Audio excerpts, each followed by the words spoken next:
Hey, before we start the episode, I wanted to call out that a listener made a comment asking, why do we keep saying that Ezekiel was 13? Where did we get that from? And I looked back at the chapter and I'm like, well, it says it right there in the first sentence of the chapter. In my 13th year, in the 4th month, on the 5th day. And then I looked at it closer and I was like, no, that says 30th year. And I just completely misread it. And I apologize. I misread it many, many times. I kept looking at that saying 30th and kept reading 13th. So my mistake. I apologize. Thank you for pointing that out, the listener who did. And we will not correct the old episode. So there you go. Thank you. And on with the show.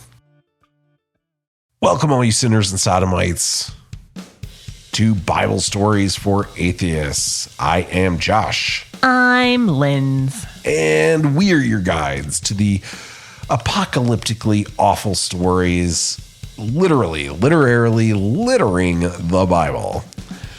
And we're continuing on with the book of Revelation, getting past those first few letters we all love and into the actual meat of it. The meat and potatoes. The meat and potatoes of Revelation. Yes, the horsey men.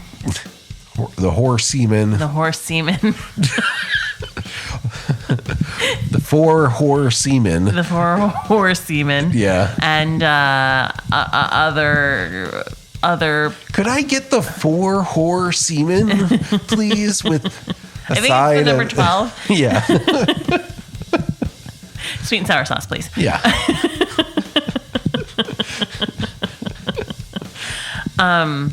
Yeah, I definitely some of the more like well-known parts of Revelation. Tropes. Yeah. Yeah. The 144,000. Yes. We talk about that. Yes. Yeah. So it's definitely one to listen to. If you were listening to the other ones and you're like, now I'm going to stop. Now's not the time. No, keep going. Like you're already in the podcast. Yeah, Why would you stop it now? Right. Just let it play. Yeah. You don't even got to listen to it. Just let it play to the end. Yeah. And then put it on repeat. Yeah. And just a couple hundred times. Come back in a few days. Yeah. And sign up for some fake emails. Also, listen to it through like those accounts that you set up through the fake email. Right. Get some of your friends to install some spam technology on their computers. Send it to 10 or 100 of your closest friends and relatives and tell them to listen and have them fill out the paperwork for the You will get money if the more people you get to sign up to listen to this podcast. It's not a pyramid scheme, though. I just want to say. Just because we're from Grand Rapids doesn't mean... Multi-level marketing, okay? Guys, not a pyramid scheme. It's not a pyramid scheme. It's not a pyramid scheme. Just because we're the only ones making money. Anyway. We are? Yeah. That's news to me. Well, exactly. You're either on top of the pyramid or you're not. Oh, I see. We got to go now. You're Josh right. and I have to have a discussion. Right. So strap in and strap on for The Eyes Have It.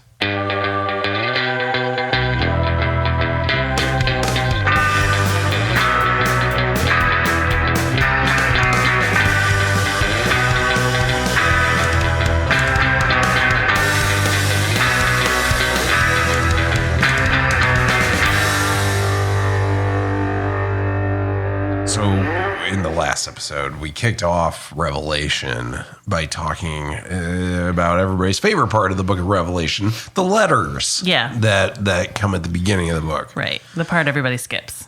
Right. Yeah. Even though those are very important keys for decoding the book because it tells you exactly who the writer was talking to. Those people in that and at that time. The various churches. Right. Those 7 churches. Yes. So we go from that, the last letter that he sends to that last church, straight into chapter 4, where where Revelation really becomes revelation. Okay. After this, I looked, and there in heaven a door stood open. And the first voice, which I heard speaking to me like a trumpet, said, "Come up here, and I will show you what must take place after this." At once I was in the Spirit, and there in heaven stood a throne, with one seated on the throne. And the one seated there looked like jasper and carnelian, I think. And around the throne is a rainbow that looks like an emerald. And around the throne are 24 thrones, and seated on the thrones are 24 elders, dressed in white robes with golden crowns on their heads. Coming from the throne are flashes of lightning and rumblings and peals of thunder. And in front of the throne burn 7 flaming torches, which are the 7 spirits of God. And in front of the throne, there is something like a sea of glass, like crystal. Around the throne and on each side of the throne are 4 living creatures full of eyes. And by the way, if you want to interrupt, these are going to be good episodes to just interrupt. Oh, because they're going to be long readings. Got it. So, okay. Just throw that out there. Yeah. Around the throne and on each side of the throne are 4 living creatures full of eyes in front and back. The first living creature, like a lion. The second living creature, like an ox. The third living creature, with a face like a human. Are we sure? And the fourth living creature, like a flying eagle. Is it just on the ground? In that way, is it like a flying eagle? What did we have? An ox? Yep, it's an ox, a lion, an ox, and something like a human, and something like a flying eagle. So we're certain about the ox and the lion. Yeah. But uncertain about the human face and the flying eagle. Yeah, it's something like those. Each of them with 6 wings, like a flying eagle is. Is that in addition to those 2 that... So does the flying eagle have 8 wings? Yeah, is it 8 wings? Right. Is it a flying spider? Oh my God. Oh. What spiders had 8 wings instead of 8 legs? Right. Oh dream about that tonight. Hell does exist. And it's in Australia. Yeah, they probably do exist in Australia. Flying 8-winged spiders. Much love to all of our friends down under. We just watched Alone Australia. That was really good. Yes. And crazy. Yeah. God, where was I? They had 6 wings. Oh, yeah. And the 4 living creatures, each of them with 6 wings, are full of eyes all around and inside. This sounds like the way they describe angels. Yeah. Well, this it sounds pretty similar to how in Ezekiel, those beasts that with the head of an ox and I think I can't remember now off the top of my head if they each had their own head or if they each had the head of an ox and the head of a human and but there was those weird creatures too. So it's obviously inspired from that, right? Didn't he already say that they had eyes, a bunch of eyes? Isn't that what he led with, was the many eyes? There were 4 creatures with many eyes in the front and back. Around the throne and on each side of the throne are 4 living creatures full of eyes in front and back. And then he mentions the eyes again. Yep. He's really obsessed with the eyes. Yeah. Okay, so all around and inside. Which is an interesting thing to say too. Inside. Because another image of an angel we've had before was the wheels, where they were all, and so it's is it pulling from that to kind of where, like, it doesn't make any sense why they would have eyes on the inside if they were just like normal bodied thing. So I don't think it's really making a choice. I think it's just pulling everything. Yeah. Like, without even, like, really trying to make it make sense. Right. It's like it went through the teleporter a couple too many times. Yeah. Yeah. It's just a weird fucking mutant. Yeah. It's Grundlefly from The Fly. Yes. Yeah. It's a Cronenberg. Right. Monstrosity. 100%. Because you imagine, like, otherwise, like, literally, how are they looking at their own intestines? Right. Yeah. And why? Right. Are their eyes? What is that helping? Do their eyes look both in and out? Yeah. Right. So anyway, that's weird. And then it says, day and night without ceasing they sing, holy, holy, holy, the Lord God the Almighty, who was and who is to come. Thank you. And whenever the living creatures give glory and honor and thanks to the one who is seated on the throne, who lives forever and ever, the 24 elders fall before the one who is seated on the throne and worship the one who lives forever and ever. They cast their crowns before the throne, singing, "You are worthy, our Lord and God, to receive glory and honor and power. For you created all the things, and by your will they existed and were created." Thank you. There's going to be a lot of that. It feels like I'm in a musical. Worst musical ever. Okay, wait. Yeah. No, that's the end of chapter 4. Oh, perfect. Yeah. 24 elders. 24 elders. So one can assume that like 12 of them are the apostles. Yeah. Then are the other ones the disciples? The tribe tribes of Judah. Yeah. Yes. It represents all those things. The whole reason why there is 12 disciples at all is not because there was actually 12 guys. It's because 12 is a holy number. You know what I mean? Mm-hmm. 12 is a holy number derived from the 12 tribes. Yeah. Right. Like that's why that's a holy number for Jewish people. So, like, yes, it does kind of, and it's twice 12. Like, super holy. That's literally as far as that goes. That's all the meaning of it. Oh, you know, like it doesn't even tell you like that. Like, you don't learn you're making a presumption of who the elders are.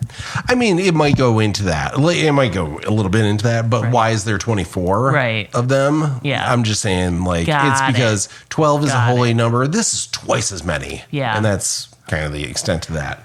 But we don't, like, I don't remember off the top of my head if we really get into who these elders are. Okay. And then quick question. Yeah. So that started off talking about the throne, God on the throne. Yeah. And it said that he looked like jasper and carnelian, which are rocks. Right. He looks like rocks. He looks like shiny rock, quartz. God is rocks. So, but he's never, like, I've never seen that representation of him in like a crystal form. Yeah, God. Yeah, God. Yeah, God. Yeah, Christians. That's what I meant to say. Let's blame God for it too, though. Yeah, Christians. Why aren't you rendering Yahweh from jasper and carnelian? I know. Carnelian. They just make him look like an old white dude.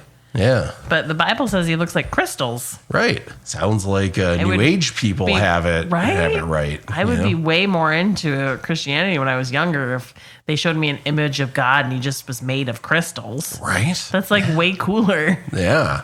Okay, anyway. So yeah, it's and again, we're I talked about this in the last episode. I'm thinking I come into this reading it like this sounds like preacher that's, travels around these different 7 churches and it likes to scare these people into, belief and everything. And this is like him trying to be all mystical and crazy and coming up with stuff that they're going to ponder and think about. And, we all know people today who are like this. A lot of people still ponder over this stuff today, even though it's 2,000 years later. Right. There's no good reason to still be doing it, but they do, it's crazy. Anyway. So that's what I'm trying to say is that's always been with us. That has always been that we've always had those people who have always been interested in this kind of stuff. Of course, yeah. Wet your whistle. Wet my whistle. Wet your... Wet my whistle. Whistle. Wet my whistle. Chapter 5. Then I saw in the right hand of the one seated on the throne a scroll written on the inside and on the back, sealed with 7 seals. And I saw a mighty angel proclaiming with a loud voice, "Who is worthy to open the scroll and break its seals?" And no one in heaven or on earth or under the earth was able to open the scroll or look into it. So no mole people either. And I began to weep bitterly because no one was found worthy to open the scroll or to look into it. I don't know why he's weeping over the scroll. Bitterly. Yeah, like why does he think he should be the one? Yeah, why should? But then one of the elders said to me, "Do not weep. See, the Lion of the tribe of Judah, the root of David, has conquered so that he can open the scroll and its 7 seals." Then I saw between the throne and the 4 living creatures and among the elders a lamb standing as if it had been slaughtered, with 7 horns and 7 eyes. Ew. Yeah. I would kill it too. I'm pretty sure there was regulations in the Old Testament saying to kill any lambs like that.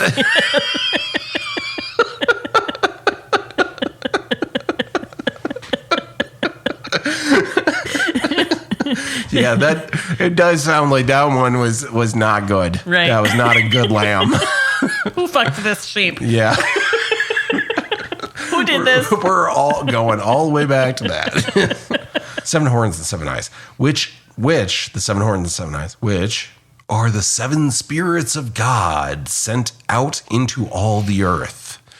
He went and took the scroll from the right hand of the one who was seated on the throne. The lamb? Lamb? Right. Yeah. When he had taken the scroll, the 4 living creatures and the 24 elders fell before the lamb, each holding a harp and golden bowls full of incense, which are the prayers of the saints. Oh, this is Catholic. You think the Catholics read this? I think the Catholics wrote this. They sing a new song. Oh, this is definitely Catholic. You are worthy to take the scroll and to break its seals. You were slaughtered and by your blood were ransomed for God. Saints were ransomed for God's saints from every tribe and language and people and nation. You have made them a kingdom and priests serving our God, and they will reign on earth. This is just, thank you. This is me just getting all that 80s Christian music out. Then I looked and I heard the voice of many angels surrounding the throne and living creatures and the elders. They numbered myriads of myriads and thousands of thousands. Those aren't numbers. Singing with full voice. Worthy is the Lamb that was slaughtered to receive power and wealth and wisdom and might and honor and glory and blessing. Woo! Play Freebird.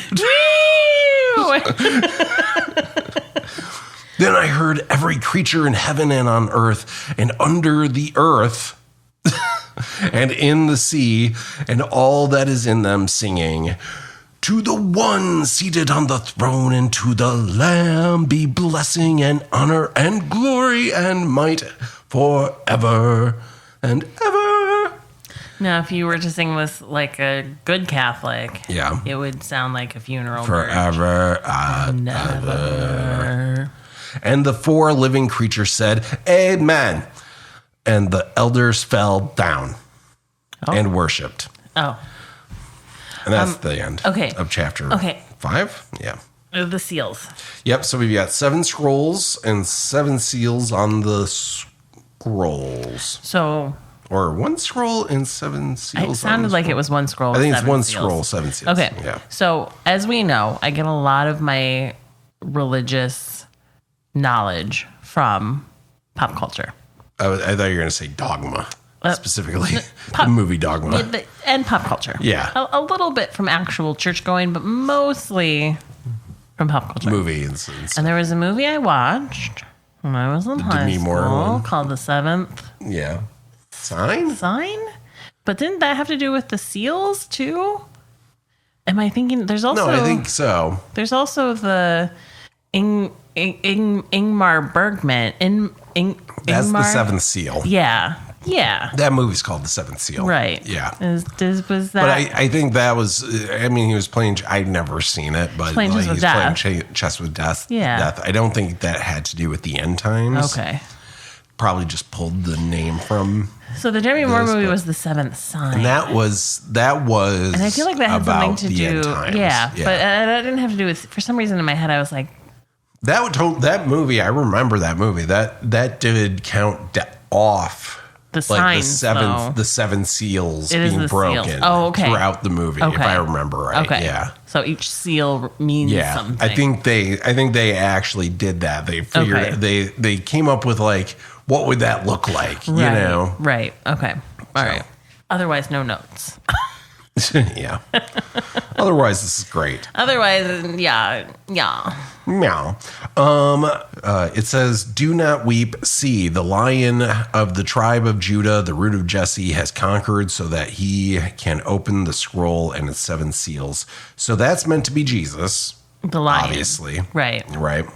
And the idea here of what's being said here is that the Messiah was supposed to be this badass that was going to overthrow Rome. He was supposed to be a lion. Right.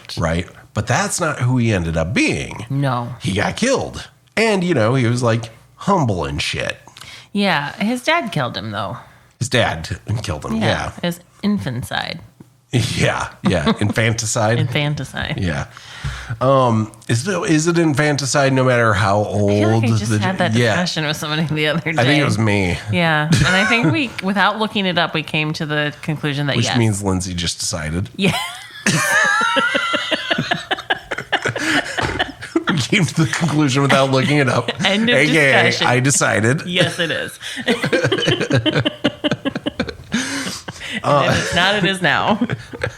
That's how the Bible works. I totally agree. That's how the priesthood works. Yeah.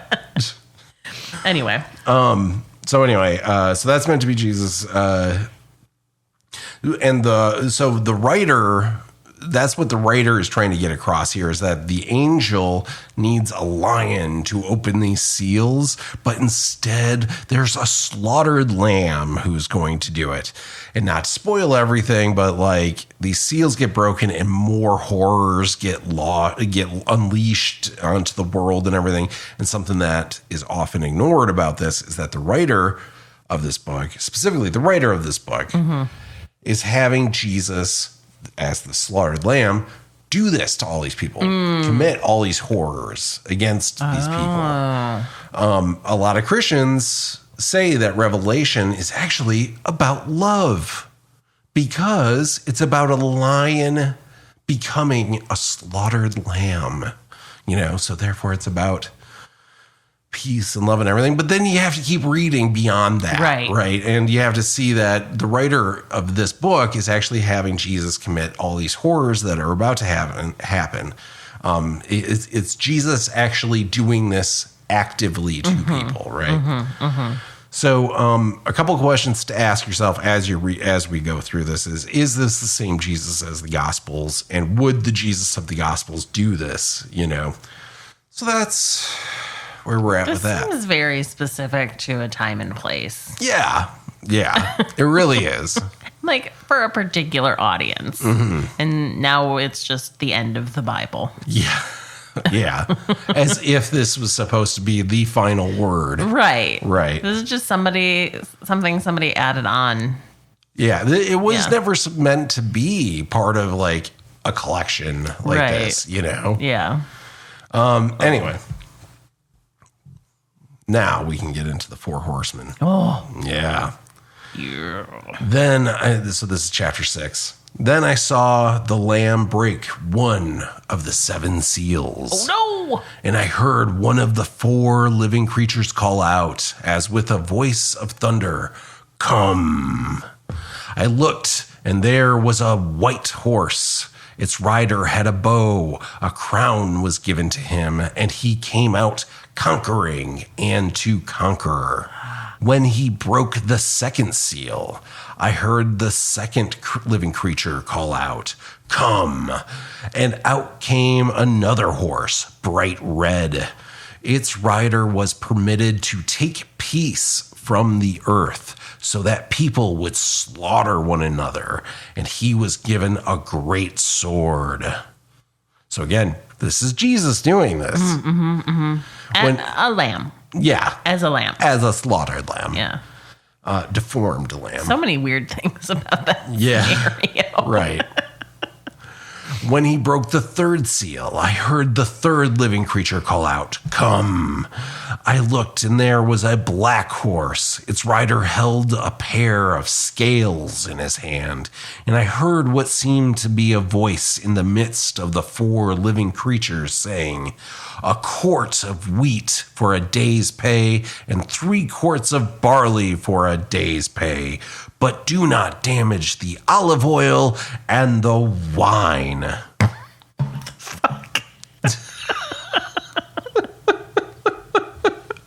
So this, well, we'll get into it in a second. So the last one, when he broke the 4th seal, I heard the voice of the 4th living creature call out, "Come!" I looked, and there was a pale green horse. Its rider's name was Death, and Hades followed with him. They were given authority over a 1/4 of the earth, to kill with sword, famine, and pestilence, and by the wild animals of the earth. All that. So the first one was pestilence. I had ChatGPT generate a summary of the horses. White horse. I was trying to see if I could guess. Oh, do you want to guess? Because I can. So the red horse is war. That one's pretty obvious. Because he's causing people to fight each other. The black horse, because they talk about food, must be famine. Yes, and. Yes, and. Oh, he's multiple? It's yes and economic crisis. It's famine and economic crisis. So scales imply this. The symbolism for this means that the scales imply rationing and inflated food prices. The accompanying voice specifies grain prices, indicating scarcity and hardship. So he's the accountant of the horsemen of the apocalypse. Yeah, and something to keep in mind is, not a big thing in this area of the world has always been, people having issues with numbers and math because, you start doing this shit where you charge interest and stuff like that. It's confusing to a lot of people, and you end up scamming people out of their money, and they get angry at anybody who does math. Oh no, I'm in trouble. Yeah, and you kind of you can see how how math gets outlawed in areas because of gripes like this. Wow. Right? But that's the complaint here is people who are are using math to scam people. Right. Kind of. Bummer. Still happens today. So yes, Black Horse is famine / economic crisis. Although saying that one feels way less badass. I know. Than just famine. Yeah. You know? But like the financial collapse of 2008 sure. could fall under that, you know. One of the horsey men. Yeah. So that must mean then the white horse is famine, because the last horse was death. Or not, it's not famine, sorry, pestilence. Pestilence. Because the last one they said was death. The pale horse is disease, famine, and violence. The pale green horse. But they said he was death. The white horse. The white horse is conquest / pestilence. No, the last one, they said it was death. The last one, the pale green horse. That's what I said. But the white horse was the first horse. Yeah, the white horse was the first horse. Yeah, and that one was pestilence. Oh, I thought you were saying the opposite of what I was hearing it totally the opposite. Definitely. Okay. You're going to re-listen to this and be like, oh, I was just totally not listening. Right. I'm just going to edit all of this out. See, I was right. Okay. Yeah. I guess I didn't realize that Death was the one riding the pale green horse. I feel like the Death horse should be black. Right, you would think. Yeah. Yeah, I don't agree with the color coding at all. Seems crazy. Right. Why isn't there a yellow, you know? Right. Like pale green is an odd choice. a blue. For sure. Yeah. Why not just a regular green? Right. Neon green. Yeah. So then it goes on. Revelation 6 goes on. When he broke the fifth seal, I saw under the altar the souls of those who had been slaughtered for the word of God and for the testimony they had given. They cried out with a loud voice, Sovereign Lord, holy and true, how long will it be before you judge and avenge our blood with the inhabitants of the earth? They were given a white robe and told to rest a little longer until the number would be complete, both of their fellow servants and of their brothers and sisters who were soon to be killed as they themselves had been killed. So there's this group of people that they're talking about here. The people some who of died. which have been dead, have been killed. Martyrs. Yeah, martyrs. Essentially. Yeah, basically. Yeah. It goes on, when he broke the sixth seal, I looked and there was a great earthquake.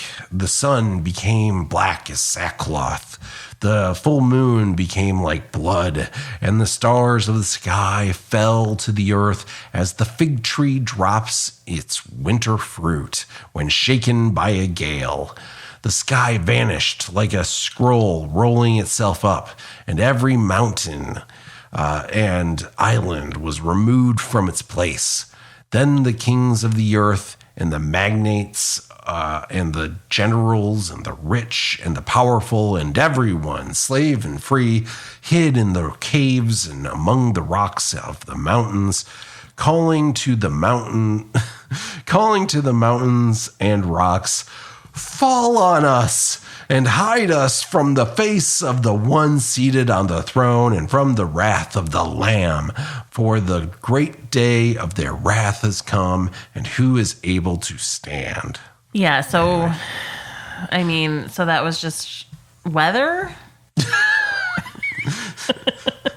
So that was just like the weather report? Right. Or It was a bad storm? yeah, is an earthquake. Yeah, earthquake, blood red moon. Yeah. The sky disappeared. Yeah.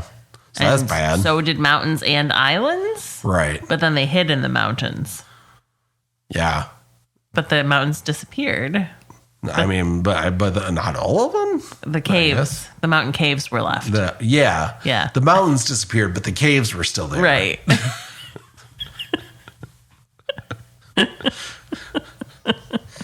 If you've ever played Minecraft and had a rendering error, you know exactly what that looks like. So yeah, I mean that's chapter 6. That's the four horses, and that's Yeah. Anyway, chapter 7. After this, I saw 4 angels standing at the 4 corners of the earth, holding back the 4 winds of the earth, so that no wind could blow on earth or sea or against any tree. I saw another angel ascending from the rising of the sun with the seal of the living God, and he called with a loud voice to the 4 angels who had been given power to damage earth and sea, saying, "Do not damage the earth or the sea or the trees until we have marked the servants of our God with a seal on their foreheads." And I heard the number of those who were sealed, 144,000, sealed out of every tribe of the people of Israel. Right? Yep. And then it goes on, and I'm going to spare everybody this.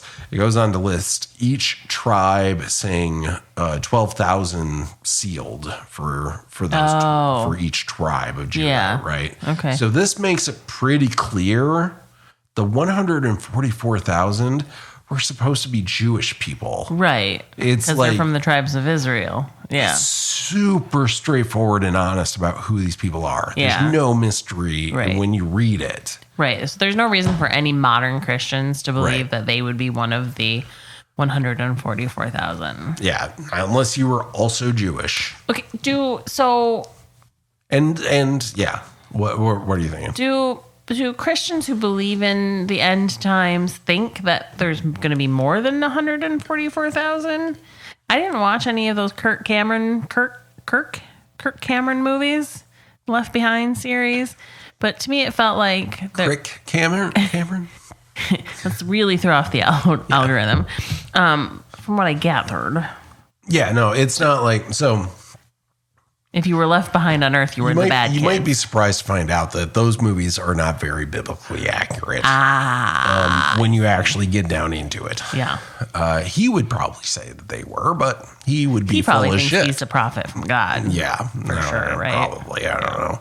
Anyway, it seems clear to me that they assume that there's going to be more than...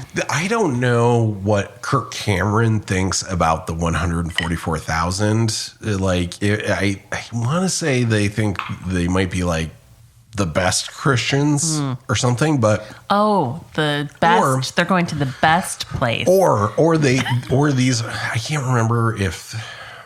So, well, here. Okay, so we've got other theories. I have a list of other theories. All right, we can get to that when you're ready to get to it. This is the next thing. Okay.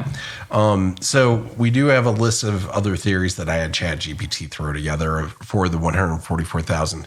The literal / dispensational view of it is that these are literally 144,000 Jewish people that are going to be taken from the tribes of Judah as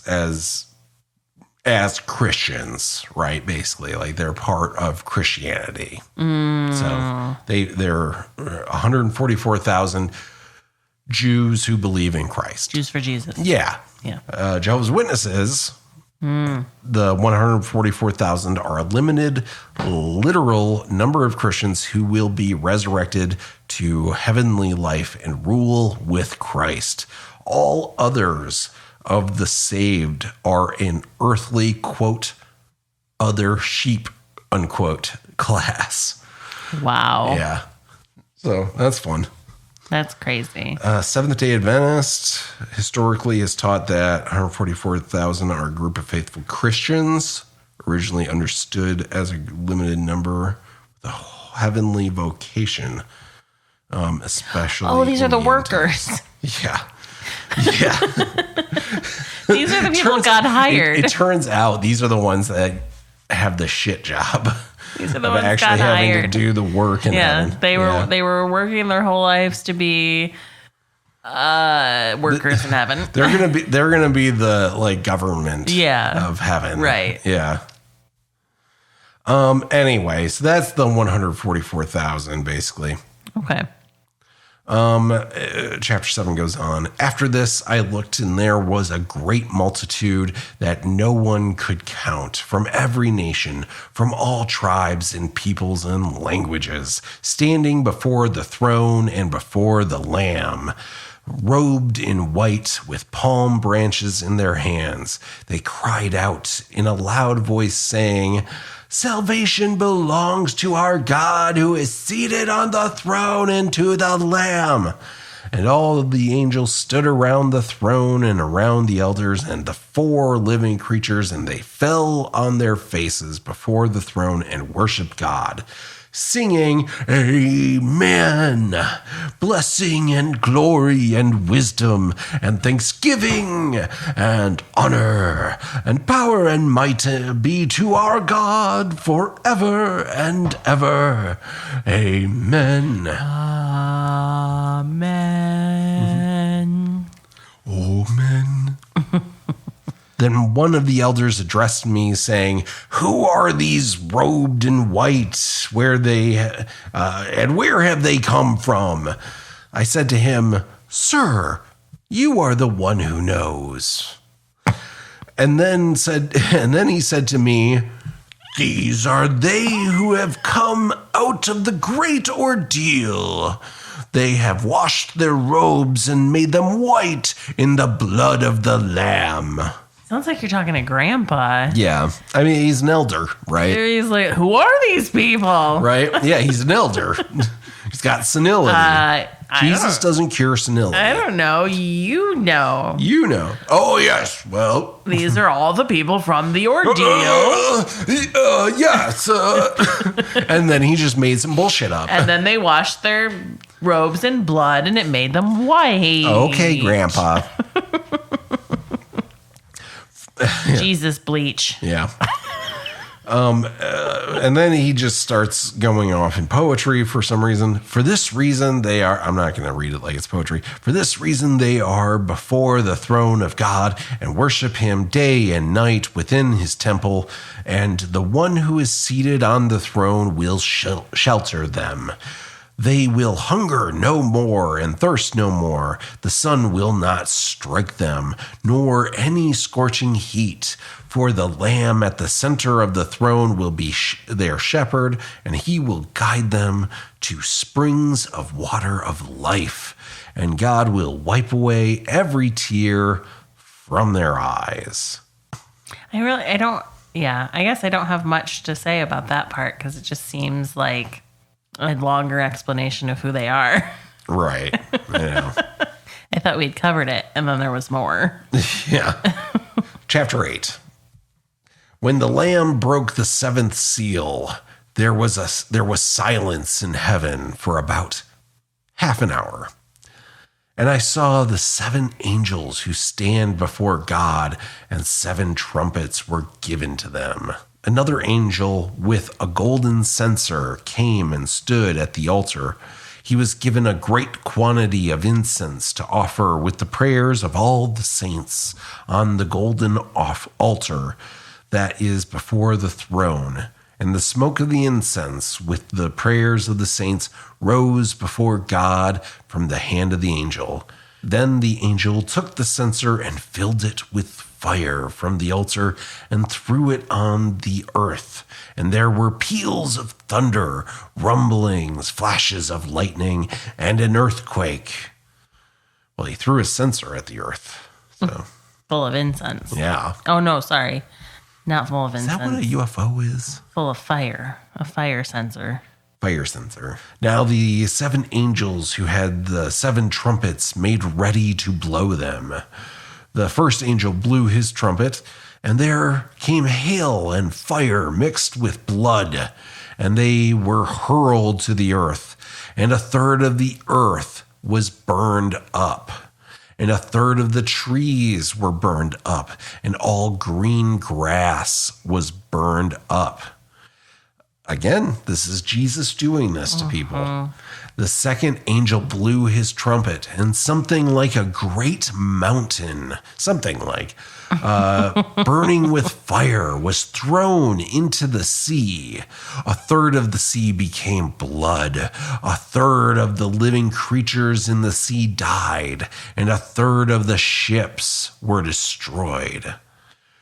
The third angel blew his trumpet, and a great star fell from heaven, blazing like a torch, and it fell on a third of the rivers and on the springs of water. Like, what sense does that even make? Yeah. The name of the star is Wormwood.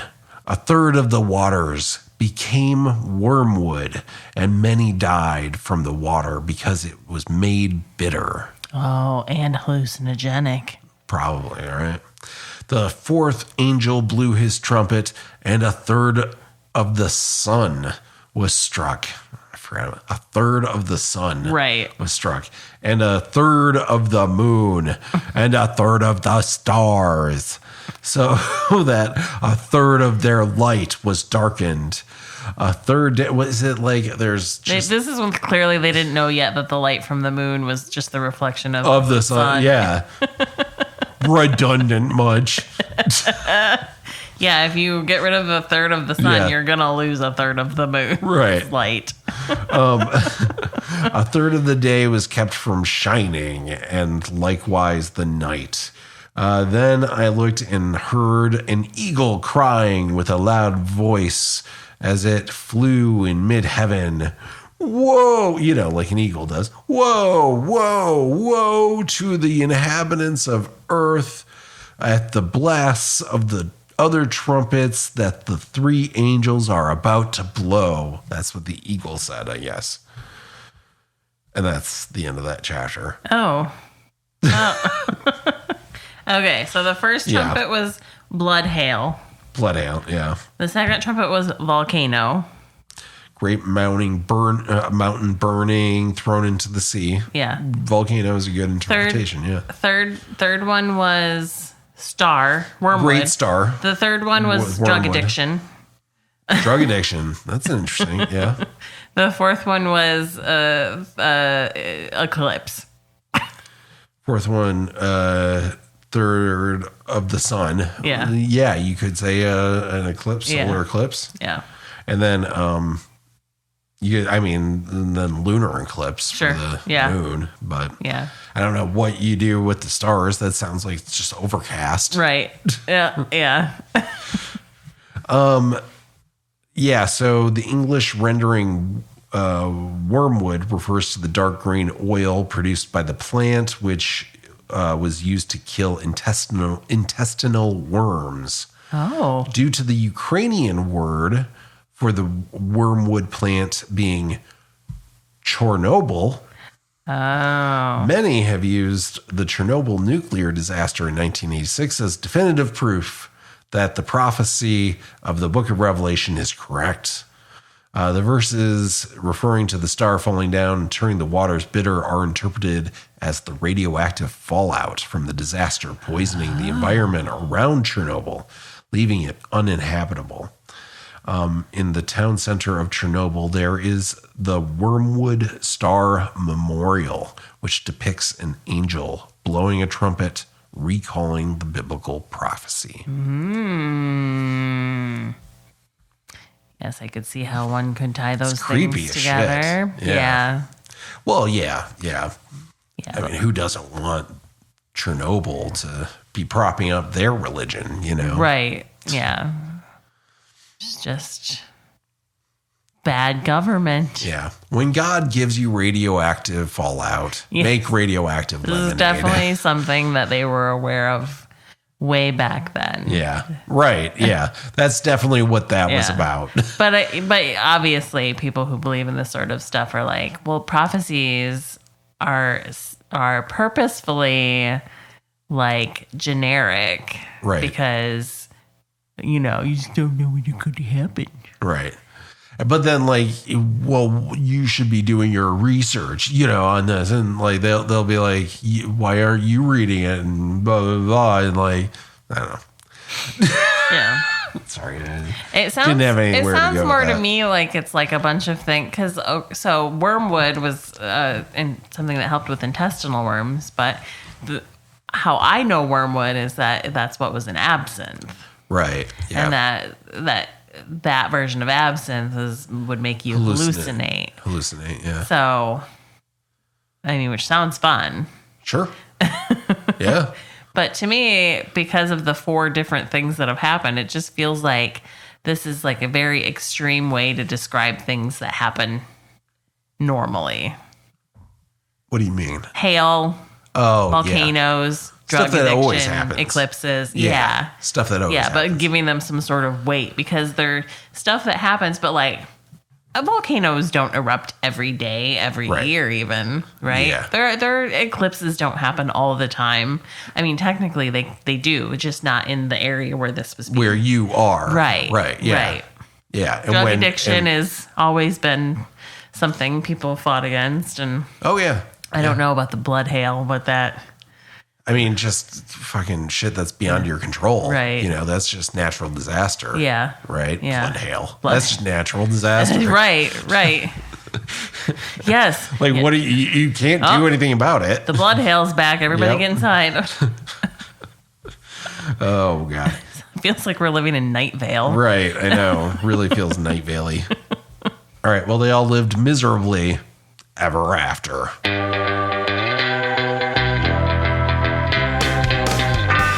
Thank you so much for checking out our podcast. Help us grow the audience by sharing us with your friends or giving us a share on social media. And we love hearing from you. You can reach out on our website at bsfa.cc.